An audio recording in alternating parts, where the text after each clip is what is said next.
Hello, thanks for joining me. Today on this Twin Cities tour, we're going to be taking a look at some of St. Paul's most popular neighborhoods, including Summit Hill, Macalester-Groveland, and Highland Park. So the sun is out, the top is down, sit back and enjoy the ride.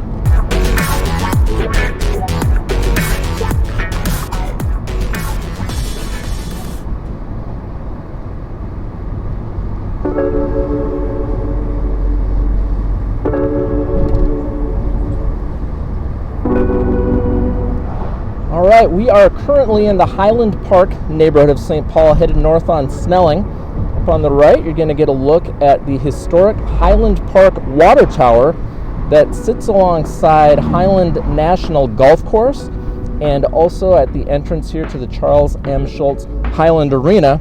And as you look at the original water tower, obviously has been replaced and or supplemented by two more modern water towers.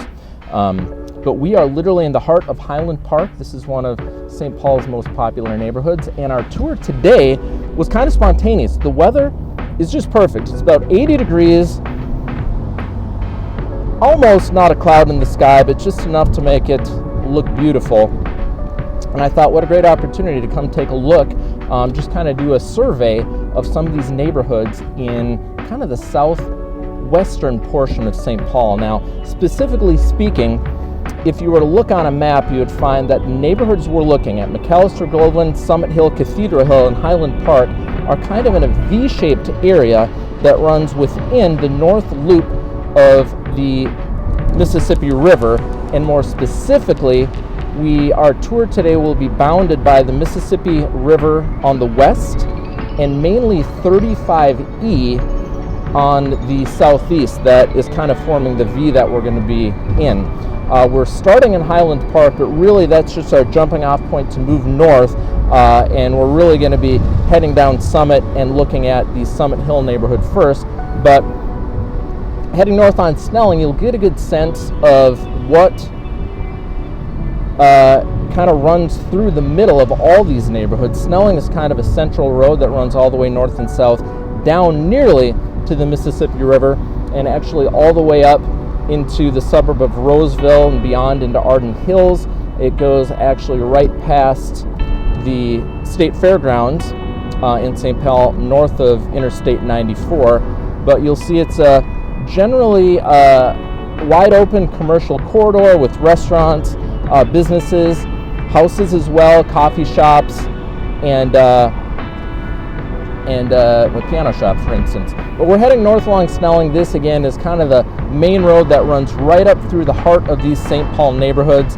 And I think just by starting here, you'll get a good sense of what this section of St. Paul has to offer in terms of just neighborhoods, homes, and kind of the living environment in general.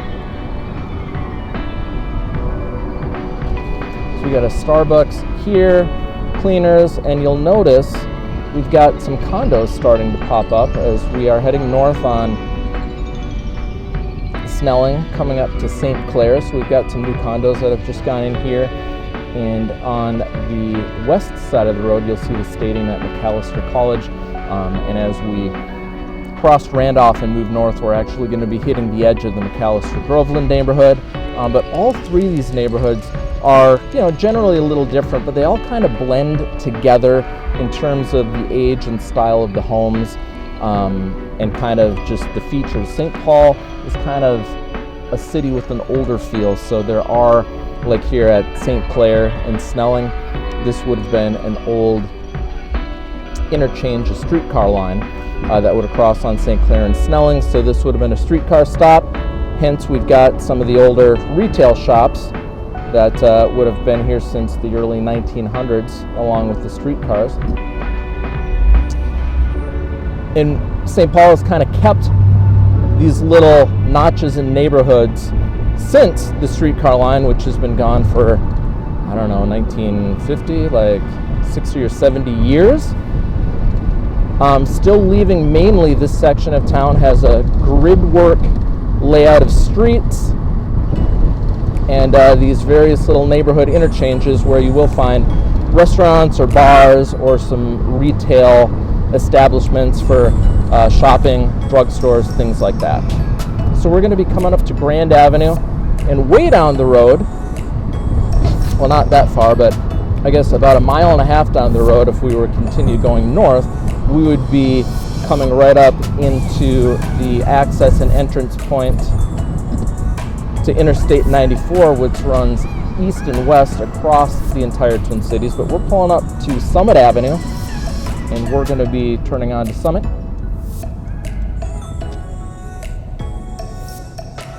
And let's not wait, let's sneak on this side road.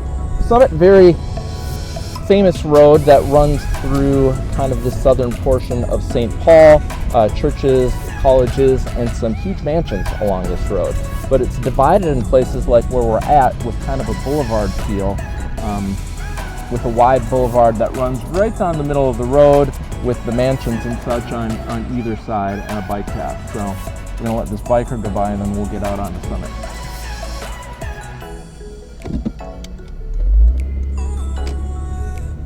So we'll be heading east on Summit right now, and this is going to take us really to the first neighborhood we're going to take a closer look at, which is the Summit Hill neighborhood next to the Cathedral Hill neighborhood, and we'll be going past some famous residences, including that of Upton Sinclair, the author, F. Scott Fitzgerald, the James J. Hill House, and before we turn around, we'll actually end at the end of Summit at the Cathedral of Saint Paul, which is a famous and historic landmark.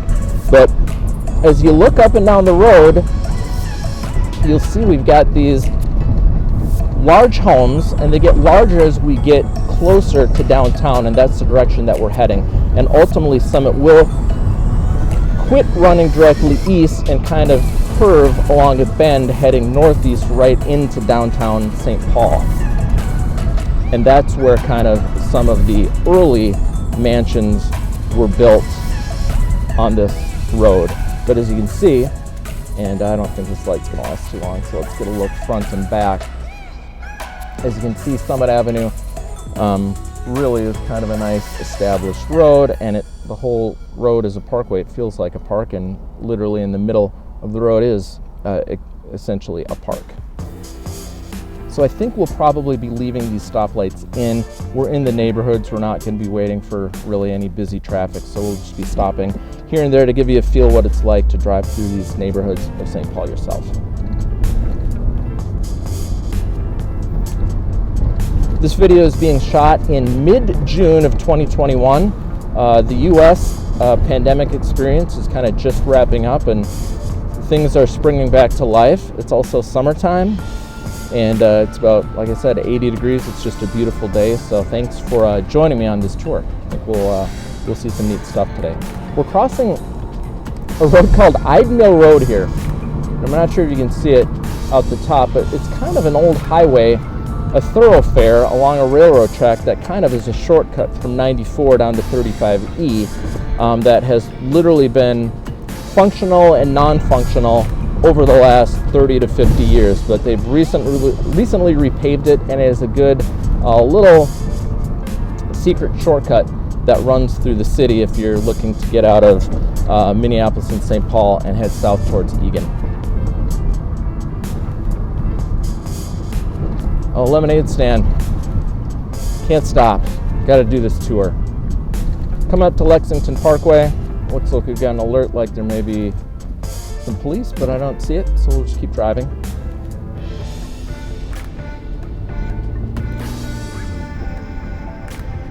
In crossing Lexington, we are now entering the Summit Hill neighborhood of St. Paul. And as we move closer to downtown, the age of the homes will increase. We're going to be looking at some older properties. And in fact, here's a place to check out right now. We're coming past the Governor's Mansion, which sits right here on Summit Avenue.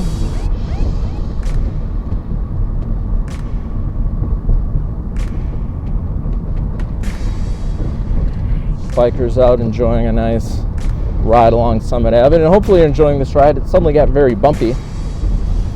We're also in the neighborhood of William Mitchell College of Law, and as we'll see later, Summit Avenue is like this grand residential boulevard, and it runs parallel with Grand Avenue, which is more of kind of a residential and commercial corridor that runs parallel to us just south. And here's William Mitchell College of Law. And I guess it's now called Mitchell Hamlin, as those schools have combined their law schools. Coming up to the intersection of Victoria.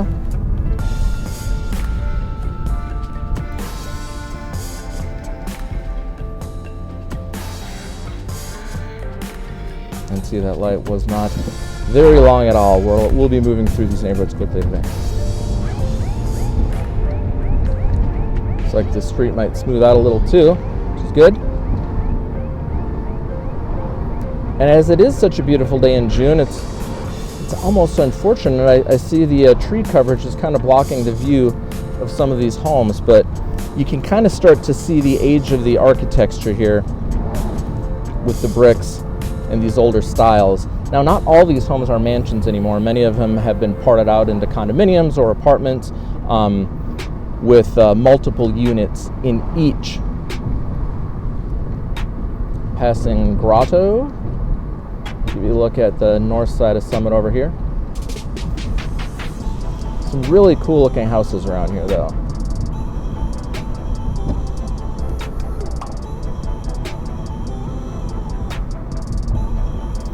I think we've got just about another block to go, and we will be going by the F. Scott Fitzgerald house on the other side of the stoplight coming up, so that's Dale.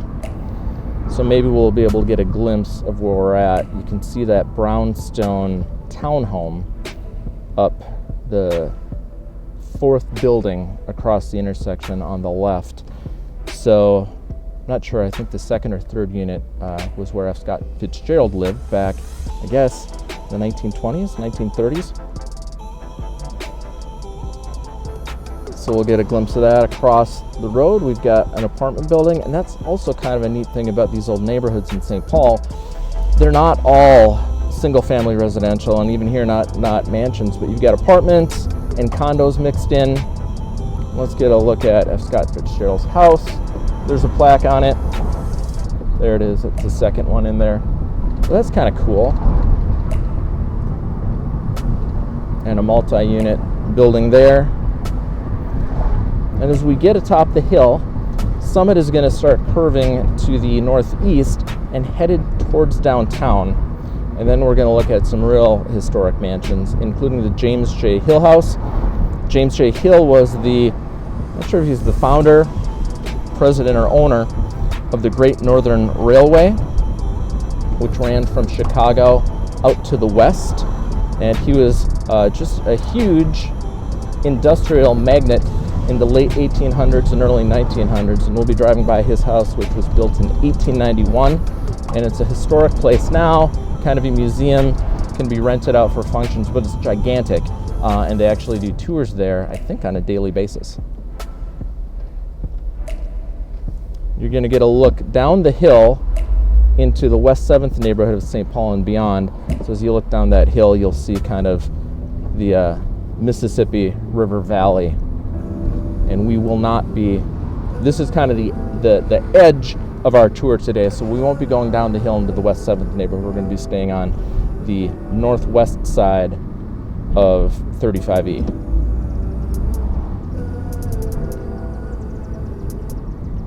So here, got some awesome houses. It's a good day apparently for the lemonade stands.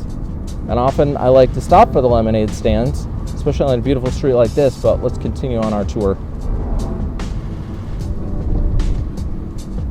And check out some of these houses. So all these homes on the right-hand side, I guess that way for you, they are kind of on the edge of the bluff overlooking what is now downtown, the West 7th neighborhood, 35E, and also the Mississippi River. So back in the day when these homes were built, mainly in the early 1900s, kind of the rich people had moved out of downtown St. Paul and established these mansions on the bluff overlooking the city and overlooking the river. And some of them are pretty spectacular here. And now this is kind of the entry to the James J. Hill house behind this gated area. You can see how massive that is. I'm not sure how many square feet, but it is a big property. There, James J. Hill house. Now, it looks like it is open for tours today. Right across the street is the Cathedral of Saint Paul. So this is going to be marking, sneak into the parking lot here. This is going to be marking the northeast corner of our tour today. So let's pull into the parking lot for the cathedral and get a look at it. Also pretty spectacular. I'm going to have to adjust the camera to make sure you get the full view here. So I can kind of go up.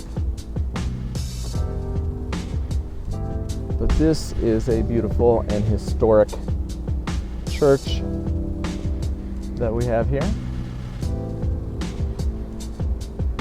Make sure I've got the right setting before we continue on.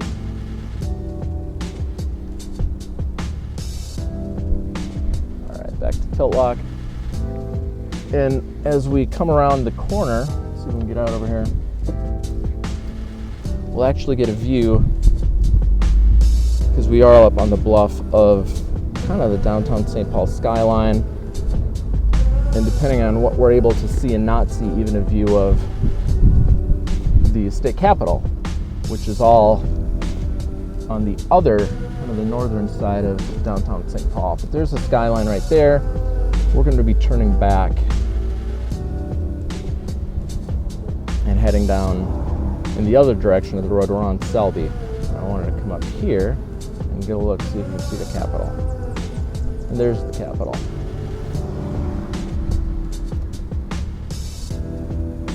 So a real nice view up here from the cathedral, looking into downtown St. Paul and the skyline, the river valley, and the Capitol building. Here's a little store market for the Summit Selby neighborhood. And we were on Selby, so we're sneaking back through the same parking lot, and we're going to be turning the other direction and heading down Selby. You need to look at the cathedral as we drive by again. And it's kind of fun. I'm not sure if you noticed, you got cobblestone up ahead that's probably been here since this area was built. It's kind of fun when you see these little alleys with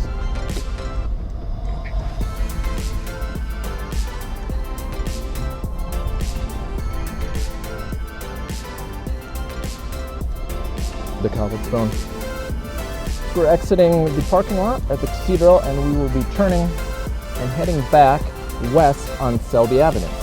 And Selby Avenue also runs parallel to Summit, and it's kind of a little commercial corridor, but mainly I'd say there are a lot of kind of condos and older apartments along this road, and really a neighborhood that fell into major disrepair around the 1970s and 80s, and being in such a great location, a lot of real dedicated people kind of put a lot of effort and time and political will into reestablishing this neighborhood as like one of the nicest neighborhoods in St. Paul. And in so doing, like here's a big park. Looks like there's something super exciting going on at the park today. I'm not sure what. And we've got these units over here, which are obviously old apartment buildings. We've got some restaurants. This is W.A. Frost & Company, very famous and popular restaurant in St. Paul. Apparently we've got an amazing patio. Got the Handsome Hog Bourbon and Smoke Restaurant. This building is the Blair Arcade.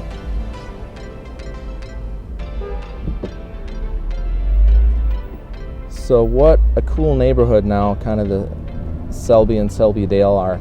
Here's the Red Cow. So right down from James J. Hill's house in the cathedral, we've got all this activity, newer buildings, older buildings that have been renovated, and it's cool in a neighborhood like this where you can live in a house or a condo or an apartment, and you're in walking distance to all these kind of restaurants, and we'll be seeing some shops up on Grand Avenue. I think this is the St. Paul Curling Club. The St. Paul Curling Club. So they've got ice indoors there to practice curling. I'm sure there's more details about that place I should know. Here's a bar called Revival. Unfortunately, I'm not sure if they made it through the pandemic. I'm not sure if they are open. But kind of a real eclectic neighborhood. Arthur Murray Dance Studio.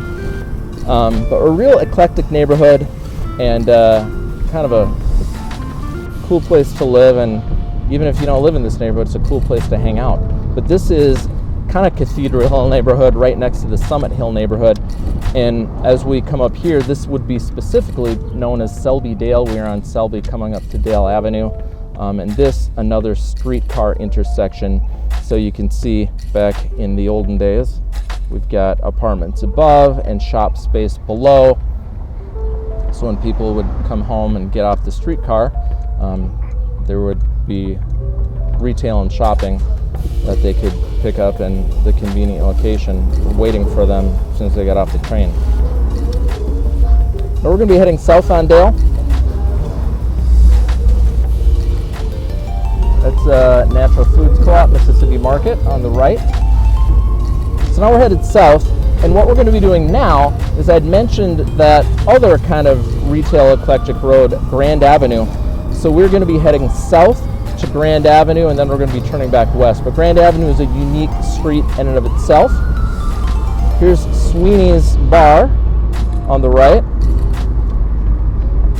And you got a bar, and then right across the street, down the street, you've got townhomes and condos, and a real eclectic mix of expensive mansions and kind of smaller condos, some newer and some built into older apartment buildings.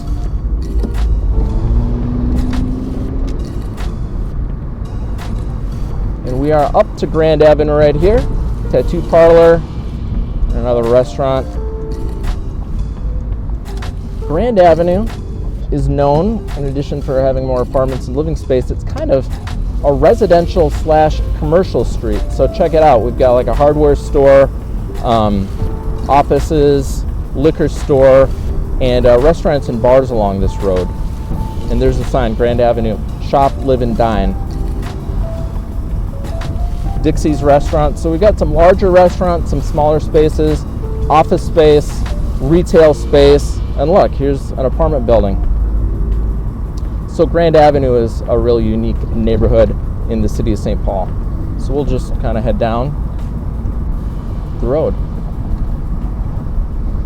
Every year, except the last 2 years with the pandemic, Grand Avenue has a big celebration. It's called Grand Old Days, and it's a huge party that has been going on, I'm not sure, at least since the 80s, maybe a little earlier, but the 1st of June, they block off the street, and they've got parking lot set aside for just multiple bands and stages up and down the road. It just becomes a kind of pedestrian walkway. You can walk up and down the bars and restaurants. You can go in, you can go out. Can't take your drinks on the street, although back in the 80s you could, and in fact we are at the intersection of Victoria and Lexington. I'm in Grand right now. This guy playing a trumpet, and it's fun to see kind of the city come back to life after the pandemic. And in this particular area, you've got people sitting out on the patio and having some food and some drinks, shopping at the Pottery Barn over here. So this is, again, Grand Avenue in the Summit Hill neighborhood. But going back to Grand Old Days, it's a little more tame now, but back in the 80s, you could take drinks up and down the blocked off road. And I remember hearing stories where groups of younger people will take a shopping cart with a keg in it and just be pushing their shopping cart keg up and down the road, listening to the music and the bands and kind of interacting with other people and drinking that beer. They don't allow that anymore, and in fact, they don't allow containers on the roads on during Grand Old Days or any other time. But that I never went there, but that always sounded like something interesting to experience. But Grand Old Days itself, even in the modern area, is super fun. Tons of people come. The weather is always good, and the music is free. The stages are free. You just have have a wristband to get in. And if you're of age and listen to music here, listen to music there, go into a restaurant or a bar. And it's a really fun city celebration that happens yearly, although it didn't happen here. So we are coming up to Lexington Avenue again, and we're going to end our tour of this neighborhood with the Lexington Restaurant and Cocktail Bar. It's kind of like a supper club, upscale restaurant, which is, kind of like a white tablecloth service.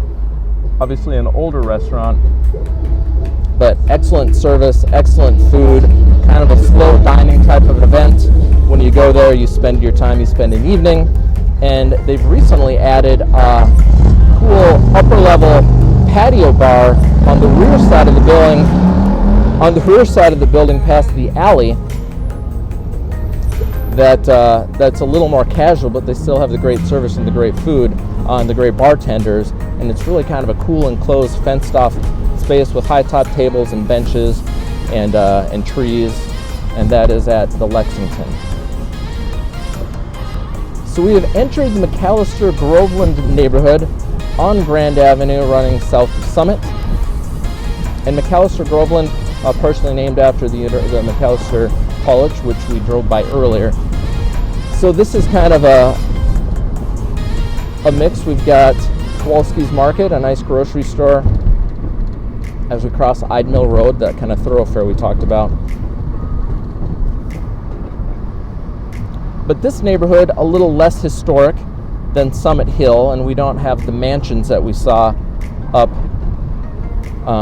by the cathedral, but we've still got the St. Paul neighborhood feel, whereas we come up to Hamlin Avenue. Let's just dart north and take a look. We've got the Green Mill Pizza, we've got a gas station, and as soon as we get around this corner, we're going to be back into residential areas. So again, kind of the feel of and the vibe of St. Paul is where you've got homes, condos, apartments, all kind of blended together, and you're never too far from a restaurant, never too far from a bar, or at least a small and sometimes larger grocery where you can go in and get your food. We're back to Summit Avenue, heading east, and we're back to the area where we've got the big boulevard.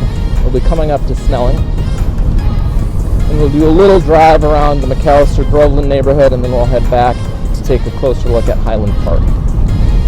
And maybe I'm going to have to get off Summit because you may be experiencing some serious camera vibration, because it's a pretty bumpy ride right here. It's all right.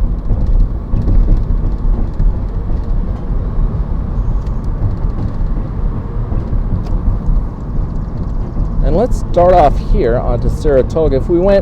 If we continued further east, we'd be coming up to another school, the University of St. Thomas.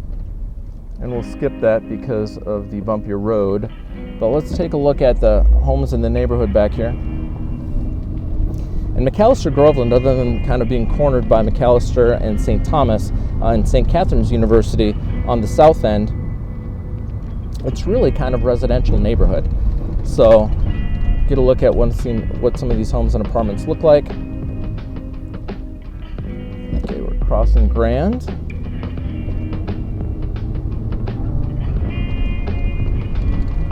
Just kind of get a feel for this neighborhood in general. This is Lincoln Avenue. I had some clients who had a home on this street that they sold a number of years ago. But you can see the age of these homes, kind of the early 1900s through the 1940s and newer as we head south from here. But some of these homes are duplexes, some of them are just large houses, and then we've even got some smaller houses up and down the street too. And certainly you'll see some newer homes mixed in from the 50s and even 60s, as some of the original homes just got too dilapidated to renovate. They were eventually torn down. But for the most part, you see the character of this neighborhood and these original home styles is definitely still here. You've got mature trees, and sidewalks, and what a pleasant neighborhood.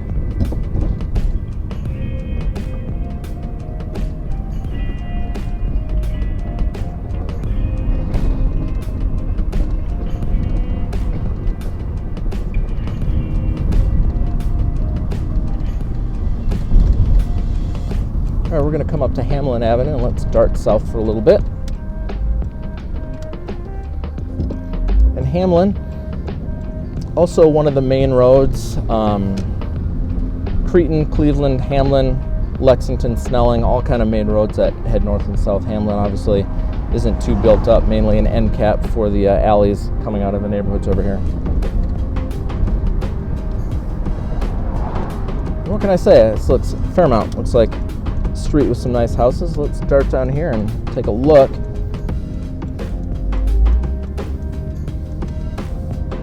It's great how the mature trees form this awesome canopy above the road.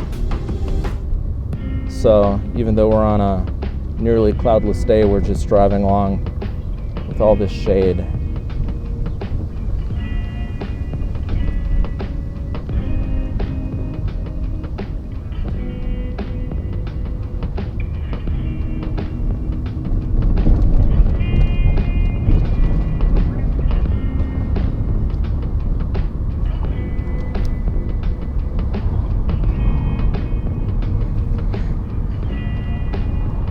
And as you'll see, real variety of home sizes and styles in this area. All right, this is Pascal. We're gonna dart south. Pascal is not one of the main roads through the neighborhood, so we'll hit some stop signs.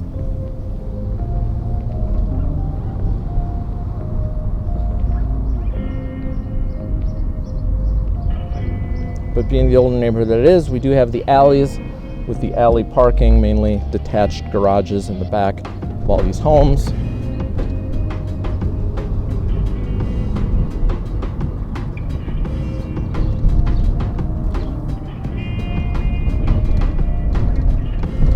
We'll be leaving Pascal to get onto St. Clair Avenue, which is kind of a main east and west road. And there's a liquor store, an art store. Let's head out into St. Clair, head towards Cleveland, and then go down into Highland Park. And thankfully, we've got a smoother road to drive on. But we're kind of back more in the heart of that V, kind of somewhat near where we started today, with the three main neighborhoods, Macalester-Groveland, Summit Hill, and Highland Park. And here we've got some retail development and a former movie theater, now a ballroom.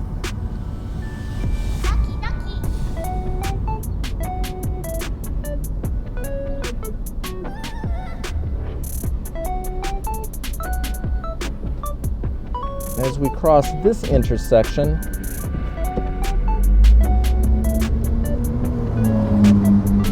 you might recognize from driving past Macalester College before,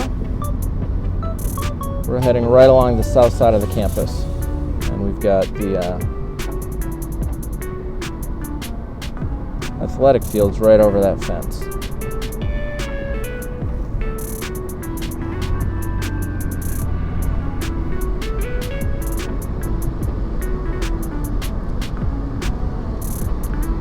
But in Old St. Paul, you've got a college on one side of the road and single-family homes right on the other. Again, really a unique blend, and I guess maybe not for the city of St. Paul or Minneapolis, but it is kind of unique compared to what you find in modern construction in the suburbs, to have everything all together like this. Coming up to another main north and south road, Fairview. Looks like we're gonna get stopped here, so we'll take a little look around.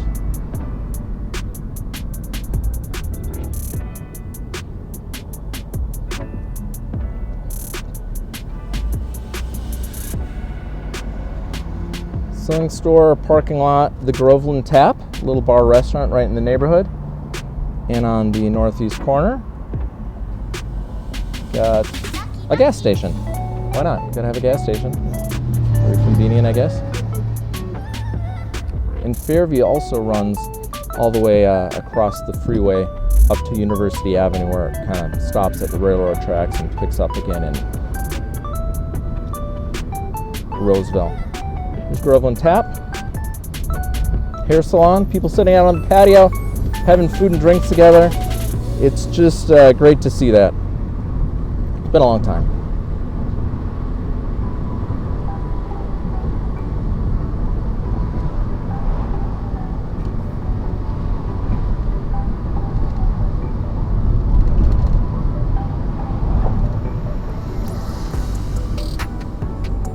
Check it out, we got a grocery store right here on the corner of Pryor and St. Clair. Personal training studio, we've got a park with ball fields.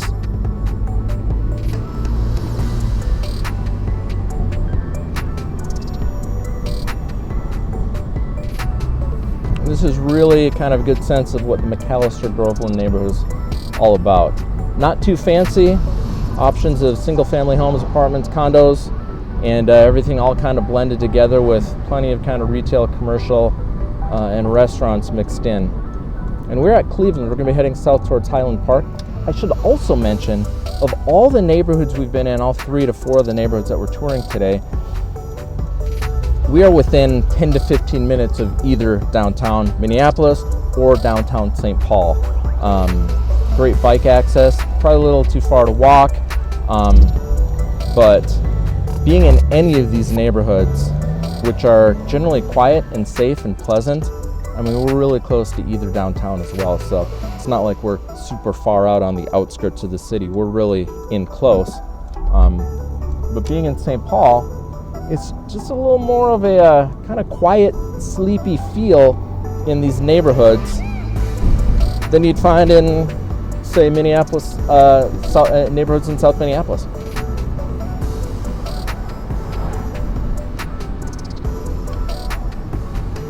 So we are now heading south on Cleveland Avenue.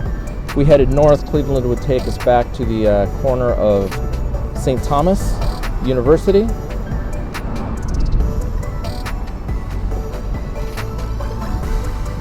But as we head south, we're going to be getting into Highland Park as we cross Randolph Avenue.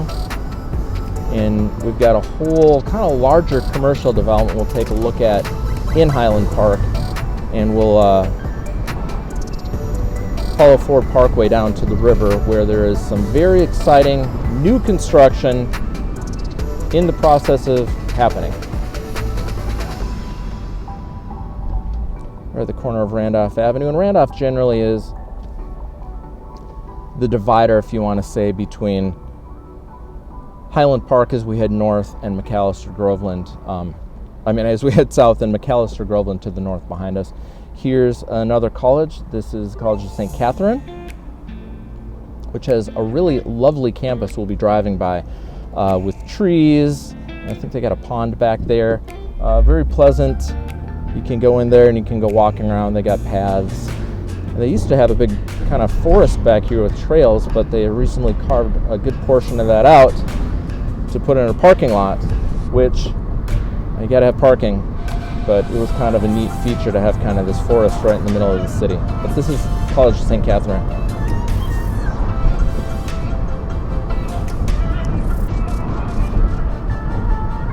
That's where the parking lot is, just that way.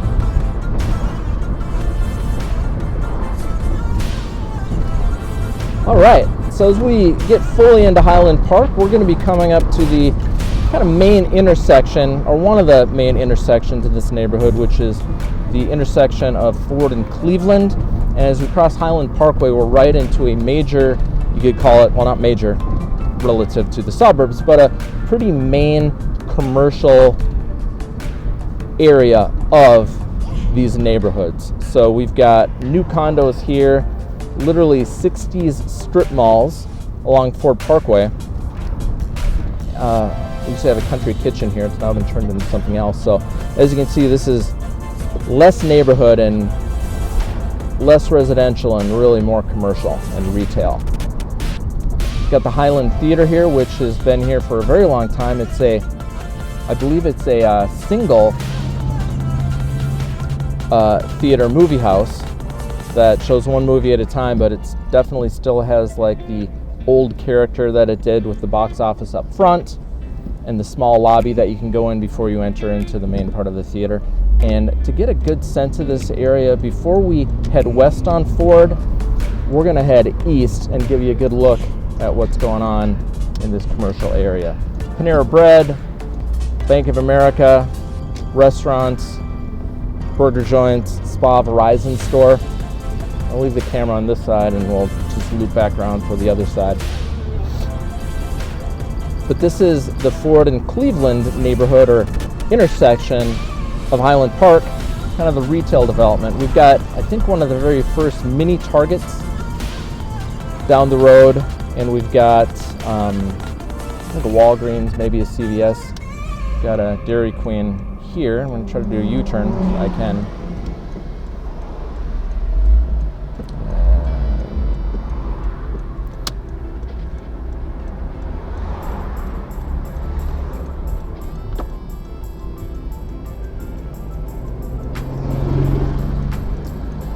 There's the Dairy Queen that everyone's lining up for, and we are just doing a U-turn. But yeah, 80 degrees and sunny, a great day for the Dairy Queen. And as we kind of slowly come on this hill, you get a great view of Ford, Cleveland, Highland Park area. Some more retail. I got the Jimmy John's here. Dry cleaners. Also, we've got one of my favorite places, the used bookstore, Half Price Books, which is, I'm not sure if this is one of the original locations, at least in the metro, but it kind of took over an old building. It's kind of got a very expansive main level and then a basement where they have even more stuff and records and CDs and tapes and magazines and clearance items. So there's the Half Price Books as we come back to the intersection with Cleveland. Now, Ford and Cleveland, Ford Parkway, named after the Ford Motor Company, because on the south side of the road, as we pass the Cleveland intersection, up until 2011, we had the longest running, still in operation, Ford motor car factory in existence until it was shut down in 2011.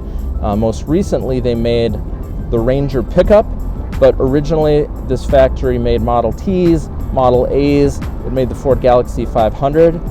But after shutting down in 2011, this huge area, right? It's a car factory. They had all this empty space right in the heart of these St. Paul neighborhoods. And the city and the planners had to come up with an idea for what to use this space for. And ultimately, it took them several years, but they decided on kind of a mixed-use residential, condos, townhomes, I'm not sure single family, but it's a gigantic piece of land in a very convenient location. And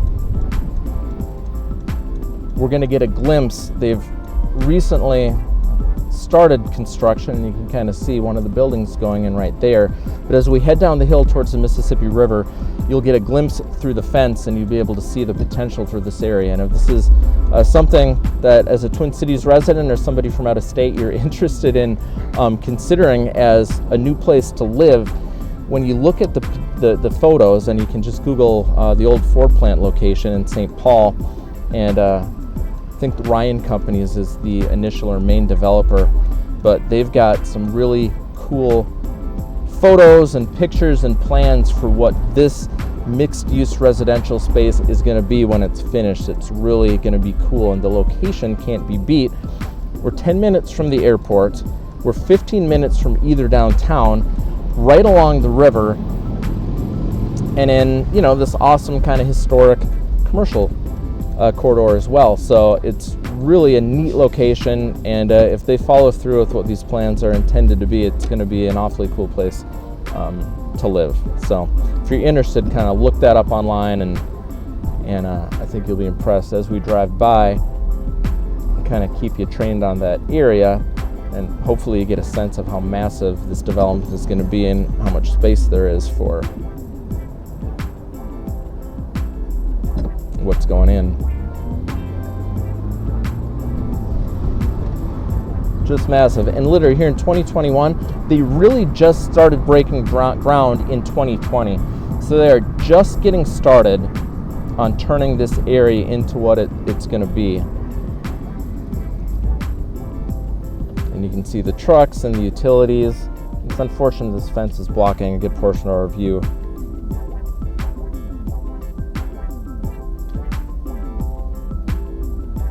The bridge ahead is the Ford Bridge. Crossing that bridge takes us across the Mississippi River right into Minneapolis. So we're on the edge of our tour. And here's a view in. It goes like a mile back, so it's much bigger than what you see there. But we're not going to Minneapolis, so we're going to dart off onto Mississippi River Boulevard and head up along the river. So for some reason, and they did this during the heart of COVID last year, they kind of blocked off this parkway along the river and turned it into a pedestrian and bike area, which I guess is great for pedestrians and bikes, but there's pedestrian and bike paths that are up and down this entire road, 2 of them as you can see. And right now they have it carved out so you can go north on this parkway, but half of the road is blocked off for bikes and pedestrians, which, you know, is great for the summertime, but this is a road that I just think is a beautiful road and I drive on a lot. So when I go north on this road, I can't come back south on it, which is, I don't know, kind of unfortunate. But this road borders Highland Park, borders Macalester-Groveland, goes all the way up into the last Marion Park neighborhood of St. Paul. And if we follow this road all the way up as it heads north-northwest, this takes us right into Minneapolis. The road turns from St. Paul to Minneapolis, and it takes us right into the University of Minnesota campus. So even though the speed limit on this road is only 25 miles an hour, this is always kind of a secret road that I like to take through the city because it's just beautiful. There are never any cars, and you can just kind of coast along going 25 miles an hour, headed directly to your destination, and you're looking at all the scenery and these beautiful homes along the way. So thank you for joining me on this tour today. If you enjoyed this tour, I'm going to put up a couple of other suggested videos that you may like as well. I encourage you to come back. I encourage you, if you like this video, please hit the like button. That helps me out a lot. And if you're interested in seeing more, please hit the subscribe button. Other than that, thanks so much for joining me. Have a great day, and we'll see you next time.